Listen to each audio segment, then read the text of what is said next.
నమస్కారం. ఈరోజు మా డాడీ వర్ధంతి ఉంది.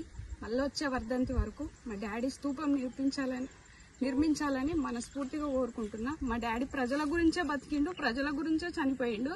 ఆ ప్రజలు మా డాడీకి తలో రూపాయి వేసి స్తూపం నిర్మించాలని మనస్ఫూర్తిగా కోరుకుంటున్నా.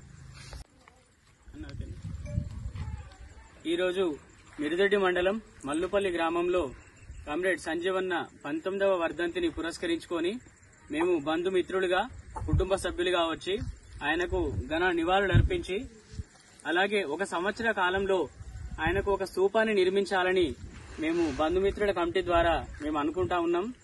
కాబట్టి ప్రియమైన ప్రజలారా, బుద్ధిజీవులారా, మీరందరూ కూడా కామ్రేడ్ సంజీవన్న మన స్తూపం కోసం మీరందరూ కూడా ఏకమై ఆ స్తూపానికి మీరు తలా 1 రూపాయి అయినా సరే, తలా 100 రూపాయలు అయినా సరే, అట్లాంటి పరిస్థితి ప్రజల చేత, ప్రజల కోసం బతికిన వ్యక్తి కోసం మీరు ప్రజలే ఆ స్తూపాన్ని నిర్మించాలి. అప్పుడే ఆయనకు మనం ఘన నివాళులు అర్పించిన వాళ్ళం అవుతాం. కాబట్టి ఎక్కడో బూర్జువా పార్టీలనో ఇంకెవరినో మేము అడగదలుచుకోలేదు. కాబట్టి మీరు ఆ స్తూపాన్ని మనం ప్రజల కోసం బతికిన సంజీవన్నకు ప్రజలే ఆ స్తూపాన్ని నిర్మించాలని వేడుకుంటా ఉన్నాం.